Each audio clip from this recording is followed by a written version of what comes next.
മാണിക്കക്കല്ലേ മൊഞ്ചത്തിപ്പൂവേ ചെമ്പക മല്ലിക വാസന റാണി കാർമുടി വണ്ടിറ പൂരകം ചൂടാൻ മർഹബാ. സൂപ്പർ, എന്തൊരു എനർജിയാണെന്നറിയാവോ.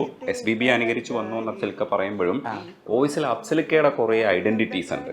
ചില സാധനങ്ങളൊക്കെ യോഡ്ലിംഗ്, അതായത് ജിന്ദഗി എക് സഫർ, അതിൽ പുള്ളി ഉള്ളടി ഉള്ളടി ഉള്ളടി, അത് തന്നെ SPB സാറ് CID മൂസയിലെ പാട്ടിലും ആ സാധനം ചെയ്തിട്ടുണ്ട്. मैंने प्यार किया अरे प्यार किया तो काय को डरना रे तू. നമുക്കൊന്നും അങ്ങനെ ആകാൻ പറ്റില്ല. ഞാൻ SPB സാറിന്റെ പാട്ടുകൾ പറഞ്ഞതാണ്, പക്ഷെ പാട്ട് മാത്രമേ പാടുള്ളൂ. അദ്ദേഹത്തിന്റെ ക്വാളിറ്റി ഒന്നും നമുക്കില്ല. പാടുന്നതിന് ക്വാളിറ്റി ഇല്ല, അത് വേറെ കാര്യമുണ്ട്.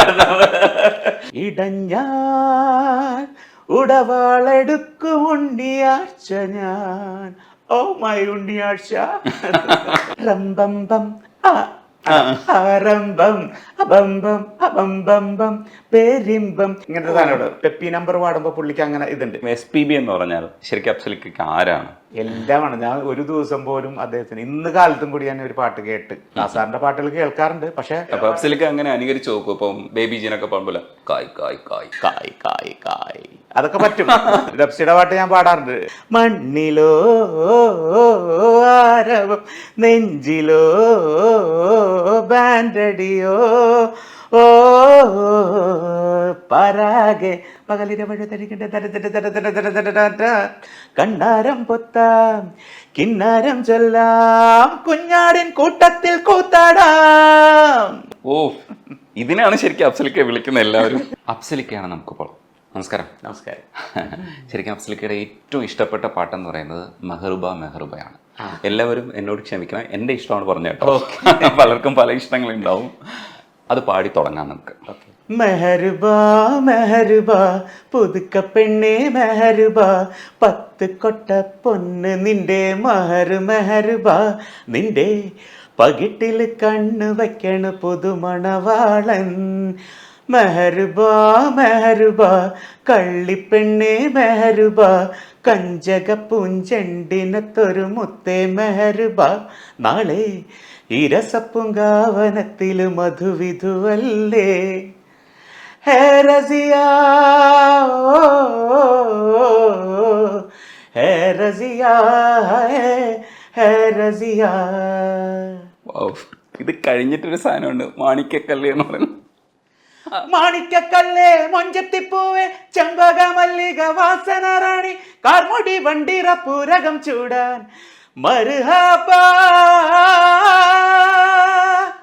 നീ കിലുകിലുങ്ങണ വളയണിയടി തേനലങ്കാരി, നീ കുണുകുണുങ്ങനെ താളം തട്ടടി പവിഴ ചിങ്കാരി. ഓ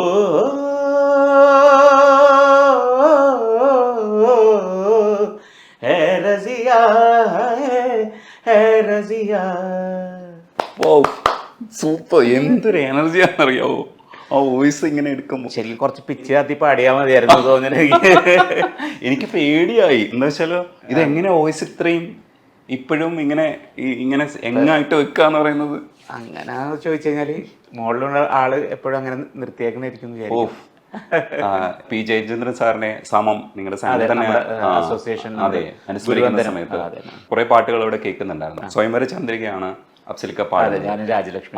അപ്പൊ നല്ല രസമായിട്ട് ഞാൻ ഇങ്ങനെ കേട്ടിരുന്നു. കാരണം എന്താ വെച്ചാല് പല പാട്ടുകളും സാറിന്റെ പാട്ട് പാടുന്നത് നമുക്ക് അങ്ങോട്ട് ആക്സെപ്റ്റ് ചെയ്യാൻ പറ്റില്ല. എല്ലാവരും പാടിയ സ്റ്റൈല് വേറെ തന്നെയാണ്. അദ്ദേഹത്തിന്റെ ഒരു റെൻഡറിങ് വേറെ സ്റ്റൈലാണ്.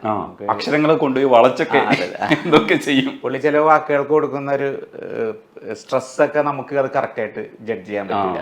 നമ്മൾ അതിനു വേണ്ടി ശ്രമിക്കുമ്പോൾ അതൊരു ഓക്വേർഡ്, നമ്മുടേതായിട്ടുള്ള ഒരു സ്റ്റൈലിലേക്ക് മാറ്റി അദ്ദേഹം എന്താണ് ഉദ്ദേശിച്ചേക്കുന്നതൊക്കെ നോക്കിയിട്ട് വളരെ സൂക്ഷ്മതയോടുകൂടി കൈകാര്യം ചെയ്യാൻ പറ്റും. അത് അടിപൊളിയാണ്. അപ്പോൾ ഈ എൻകരയിൽ താമസിച്ചാൽ മാപ്പ് തരം രാക്ഷസി, അതാണ് ഞങ്ങളുടെയൊക്കെ തലച്ചോറിലെ ആദ്യം ഈ ക്യാമ്പസിലെ പാട്ടുകളിൽ നമ്മൾ മനസ്സിലാക്കി വെച്ചേക്കുന്ന ആദ്യത്തെ പാട്ട് അഫ്സലിക്കയുടെ. അത് പാടുമ്പോൾ അതിനകത്ത് രാക്ഷസി എന്നൊക്കെ പറഞ്ഞിട്ട് ഞാൻ പറയും പോലെ അല്ല, അത് അഫ്സലിക്കൊക്കെ അറിയാം.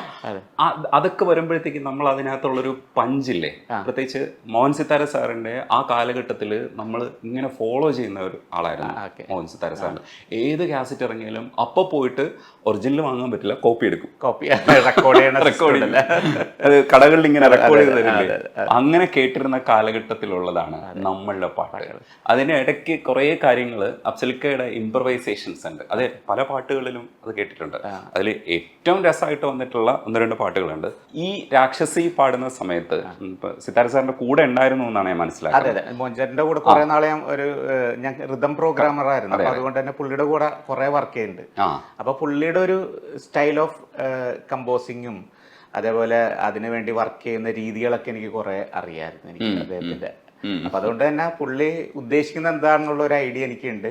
പിന്നെ പുള്ളിയുടെ ഒരു സ്റ്റൈൽ എന്ന് പറഞ്ഞു കഴിഞ്ഞാല് നമ്മുടെ കയ്യിൽ നിന്ന് എന്തൊക്കെ കിട്ടാവോ അതെല്ലാം മാക്സിമം പുള്ളി എടുക്കും.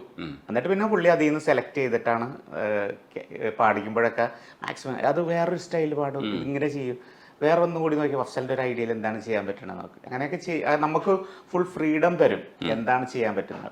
അപ്പം അതിൽ നിന്ന് നല്ലത് നോക്കിയിട്ട് പുള്ളി അതിൽ നിന്ന് ചൂസ് ചെയ്തിട്ട് സിനിമയ്ക്ക് വേണ്ടുന്ന രീതിയിലുള്ളതൊക്കെ പുള്ളി അതിൽ സെറ്റ് ചെയ്യും. അതെ, അങ്ങനെ ഈ സാറിന്റെ ഒരു പീക്ക് കാലഘട്ടത്തിൽ തന്നെ അഫ്സൽക്കാക്ക് കൂടെ നിൽക്കാൻ കഴിഞ്ഞ ഒരു ഭാഗ്യമായിട്ട് കരുതുന്നത്. തീർച്ചയായിട്ടും വളരെ വലിയൊരു ഭാഗ്യമായിട്ട് തന്നെ കരുതണം. കാരണം എന്താ വെച്ചാൽ സാർ ആ പീക്കിൽ നിൽക്കുമ്പോൾ തന്നെ അതിന്റെ ഇൻ ബിറ്റ്വീനാണ് ഞാൻ കയറുന്നത്. സാർ ഇങ്ങനെ കുറെ പാട്ടുകൾ ചെയ്ത് നിൽക്കുമ്പോൾ അത് കഴിഞ്ഞിട്ട് ദീപസ്തംഭം മഹാശ്ചര്യം വന്നപ്പോഴാണ് സാറിന്റെ പാട്ടുകൾ പിന്നെ അങ്ങോട്ട് കയറി വന്നത്.